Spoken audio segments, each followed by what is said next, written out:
സനുമാഷിന് വിട ചൊല്ലുകയാണ് നാട്. രവിപുരം ശ്മശാനത്തിലേക്ക് അദ്ദേഹത്തിന്റെ മൃതദേഹം എത്തിച്ചിരിക്കുന്നു. ഔദ്യോഗിക ബഹുമതികൾ നൽകുന്നു സംസ്ഥാനം.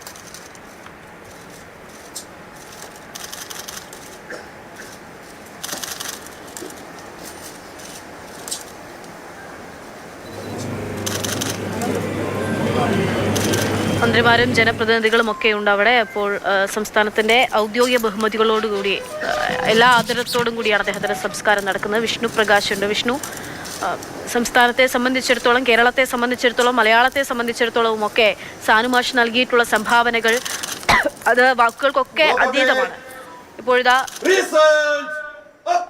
ചടങ്ങുകൾ അവിടെ നടക്കുകയാണ്.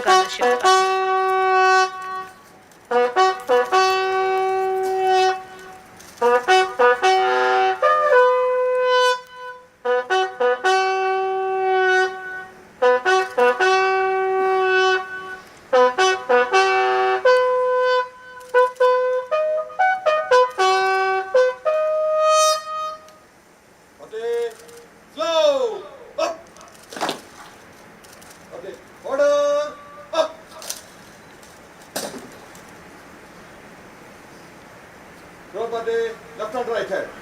Break off.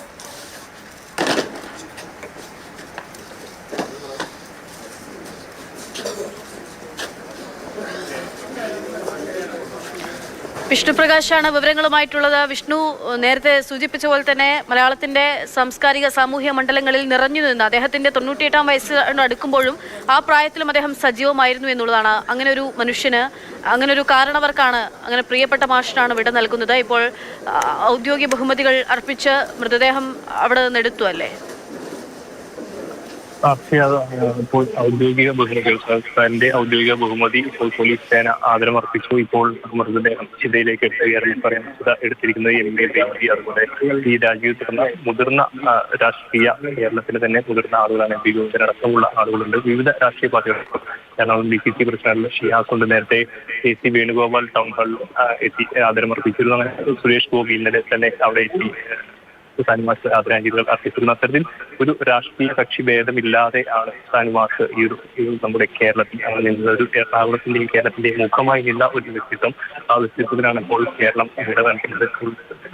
ഔദ്യോഗിക ശേഷം ഇപ്പോൾ ഈ എറണാകുളം രവിപുരത്തുള്ള ഒരു ശ്മശാനത്തിലേക്ക്, ആ ശ്മശാനത്തിന്റെ തന്നെ പ്രത്യേകമായി ഒരുക്കിയിട്ടുള്ള ചിതയിലേക്ക് എനിക്ക് സാനുമാഷിന്റെ ഭൗതിക ശരീരം വയ്ക്കും. അത് അങ്ങനെ ആ ഒരു ഘട്ടത്തിലോട്ടാണ് ഇപ്പോൾ കടത്തുന്നത്. സുജീവെ, മാഷ് എന്ന് തന്നെ കേൾക്കാനായിരുന്നു അദ്ദേഹത്തിന് ഏറ്റവും താല്പര്യമുണ്ടായിരുന്നു. 19-ാം വയസ്സിൽ അധ്യാപന ജോലി ആരംഭിച്ചതായിരുന്നു. ആദ്യം UP സ്കൂളിൽ നിന്ന് തുടങ്ങി അങ്ങനെ എത്തി മഹാരാജാസ് വരെ എത്തിയ ഒരു കാലഘട്ടം ഉണ്ടായിരുന്നു. 1982 മഹാരാജാസിൽ നിന്ന് PRS എടുക്കുമ്പോഴും അതിനുശേഷവും വീണ്ടും പലകുറി മഹാരാജാസ് കോളേജിൽ അദ്ദേഹം പഠിപ്പിക്കാനായി, അധ്യാപകനായി എത്തിയിരുന്നു. ഗസ്റ്റായും മറ്റും എത്തി. ഏറ്റവും കൂടുതലായി ഈ 2025 ഫെബ്രുവരിയിൽ വരെ MK സാനുമാഷ് അവിടെ ഒരു പഴയ ഒരു അലുമിനി ബാച്ചിനെ പഠിപ്പിക്കാൻ അവിടേക്ക് എത്തിയിരുന്നു. അത്തരം ആ ജോലി ഏറെ ആസ്വദിച്ച് ചെയ്ത ഒരു വ്യക്തിയായിരുന്നു. നിരവധി വലിയ ഒരു ശിഷ്യ സമ്പത്ത് തന്നെ അദ്ദേഹത്തിന് ഉണ്ടായിരുന്നു. ആ ശിഷ്യന്മാരെല്ലാം ആർക്കും ഒരു പരാതി പറയാത്ത, എല്ലാവരും ഒരേപോലെ തന്നെ സ്നേഹിക്കുന്ന ഒരു അധ്യാപകനായിരുന്നു. ഇപ്പോൾ കുട്ടികളോടാണെങ്കിലും അതുപോലെ തന്നെ മറ്റു പൊതുരംഗത്തുള്ളവരാണെങ്കിലും എല്ലാവരോടും ഒരുപോലെ പെരുമാറുന്ന, നമുക്ക് എല്ലാത്തിനും ഏതൊരു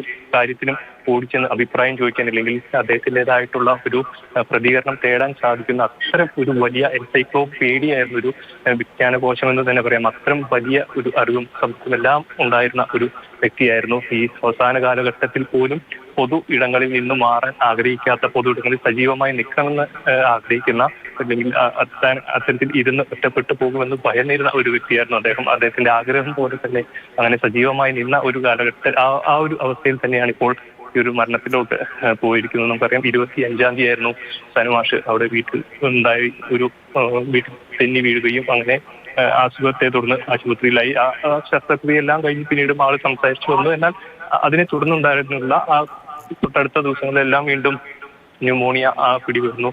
ഹൃദയ ധമനികളിൽ ഒരു ബ്ലോക്ക് വന്ന അസുഖബാധിതനായി ഇന്നലെ വൈകിട്ട് 5:35 കൂടിയായിരുന്നു സാനുമാഷ് നമ്മളെ വിട്ട് പോകുന്നത്. ഏതായാലും കേരളത്തിന്റെ ഒരു മുഖം സാനുമാഷാണ് ഇപ്പോൾ ഒരു ചിതയിലേക്ക് പോകുന്ന, നമ്മളെ വിട്ട് പിരിഞ്ഞു പോകുന്നത് ഇപ്പോൾ അങ്ങനെയുള്ള ഒരു വ്യക്തിത്വമായിരുന്നു. നമുക്ക് എല്ലാവർക്കും പ്രിയപ്പെട്ട എല്ലാ രാഷ്ട്രീയ പാർട്ടികൾക്കും അതുപോലെ എല്ലാവിധ മനുഷ്യന്മാർക്കും പ്രിയപ്പെട്ട സാനുമാഷായിരുന്നു. അധ്യാപകരായിട്ടുള്ള പണ്ട് മഹാരാജത്തിൽ പഠിപ്പിക്കുന്ന കാലത്തെല്ലാം അദ്ദേഹത്തിന്റെ ക്ലാസ് കേൾക്കാൻ മറ്റു കോളേജിൽ നിന്ന് പോലും ലോ കോളേജിൽ നിന്ന് അടക്കം വിദ്യാർത്ഥികൾ സാനുമാഷിന്റെ ക്ലാസ് കേൾക്കാനായി വന്നിരിക്കുകയായിരുന്നു. അത്രയ്ക്ക് പ്രിയപ്പെട്ട ഒരു വിഷയം, ഒരു ചാപ്റ്റർ ഉണ്ടെങ്കിൽ അത് തന്നെ പഠിപ്പിച്ചാലും മറ്റു അതിന്റെ തന്നെ ബന്ധപ്പെട്ട് കിടക്കുന്ന മറ്റു കാര്യങ്ങളിലേക്കെല്ലാം വിശദമായി അവർക്കൊരു വിജ്ഞാനത്തിന്റെ ഒരു ജാലകം തുറന്നിടുന്ന അത്തരം ഒരു അധ്യാപകനായിരുന്നു. എല്ലാവർക്കും പ്രിയപ്പെട്ട ഒരു അധ്യാപകൻ മാത്രമായിരുന്നില്ല, മികച്ച ഒരു പ്രഭാഷകനായിരുന്നു. അതുപോലെ അദ്ദേഹം ട്രാൻസ്ലേറ്റ് ചെയ്ത നിരവധി പുസ്തകങ്ങളുണ്ട്. കൂടാതെ സാമൂഹ്യ പ്രവർത്തകനായിരുന്നു, പരിസ്ഥിതി ആവശ്യങ്ങൾക്ക് വേണ്ടി മുന്നിട്ടിറങ്ങിയ ആളായിരുന്നു. അത്തരത്തിൽ ഒരു ലേബലിൽ മാത്രം ഒതുക്കാവുന്ന ഒരു വ്യക്തിത്വമായിട്ടില്ല. തീർച്ചയായിട്ടും വിശേഷണങ്ങൾ അത്രമേലുള്ള ഒരു മനുഷ്യൻ. പക്ഷേ അദ്ദേഹത്തിന്റെ 98 വയസ്സ് വരെ അദ്ദേഹം ജീവിച്ചിരുന്നു എന്ന് പറയുമ്പോൾ വിഷ്ണു സൂചിപ്പിച്ച പോലെ തന്നെ 19 വയസ്സിൽ അദ്ദേഹത്തിന്റെ അധ്യാപനം തുടങ്ങി. അതിനു മുൻപേ അദ്ദേഹം മികച്ച വിദ്യാർത്ഥിയായി തുടങ്ങിയിട്ടാണ് അദ്ദേഹം മികച്ച അധ്യാപകരാകുന്നത് എന്നുള്ളർക്കണം. യൂണിവേഴ്സിറ്റി കോളേജിൽ നിന്ന് റാങ്കോട് കൂടിയാണ് അദ്ദേഹം പഠിച്ചിറങ്ങിയത്. ആലപ്പുഴയിലായിരുന്നു അദ്ദേഹത്തിന്റെ ജനനം. പക്ഷേ എറണാകുളത്തിന്റെ പൊതുമണ്ഡലങ്ങളിൽ സംസ്ഥാനത്തിന്റെ കേരളത്തിന്റെ സാനുമാഷ് എന്ന് പറയുമ്പോഴും എറണാകുളത്തിന് സാനുമാഷ് ഒരു സ്വകാര്യ അഹങ്കാരമായിരുന്നു എന്ന് തന്നെ നമുക്ക് പറയാം. കാരണം സാനുമാഷ് ഇല്ലാത്തൊരു പരിപാടി ഉണ്ടാകാറില്ല. സ്വാഭാവികമായിട്ടും മഹാരാജാസിലാണെങ്കിലും എറണാകുളം ജില്ലയിലാണെങ്കിലൊക്കെ ആ സാനുമാഷിനാണ് ഇപ്പോൾ നാട് വിട നൽകുന്നത്. അദ്ദേഹം കഴിഞ്ഞ ദിവസങ്ങൾ വരെ 25-ാം തീയതിയാണ് അദ്ദേഹം വീണ് അദ്ദേഹത്തിന് പൊട്ടലേൽക്കുകയും പിന്നീട് ആശുപത്രിയിലാവുകയും ഒക്കെ ചെയ്യുന്നത്. അതുവരെയും അദ്ദേഹത്തിന്റെ കർമ്മമണ്ഡലങ്ങളിൽ സജീവമായിരുന്നു. ആ കർമ്മമണ്ഡലം നമുക്ക് പുതിയ സന്ദേശങ്ങളും നമ്മുടെ നാടിനെ മുന്നോട്ട് നയിക്കാനുള്ളതുമായിരുന്നു. നമ്മുടെ സാംസ്കാരിക സാഹിത്യ രംഗങ്ങളിൽ ഒരുപോലെ ഇടപെട്ട സാനുമാഷ്, രാഷ്ട്രീയത്തിൽ സജീവമായിരുന്ന സാനുമാഷ്, ഇടതുപക്ഷം എന്നുള്ള വലിയ ചിന്താഗതിക്കൊപ്പം അദ്ദേഹം ചേർന്നപ്പോഴും അതിൻ്റെയൊക്കെ അടിസ്ഥാനം എന്ന് പറയുന്നത് ശ്രീനാരായണ ഗുരുവിന്റെ ദർശനങ്ങളായിരുന്നു. ആ ദർശനത്തിൽ ഊന്നിക്കൊണ്ടായിരുന്നു അദ്ദേഹത്തിന്റെ മുന്നോട്ടുള്ള യാത്രയത്രയും എന്ന് പറയണം.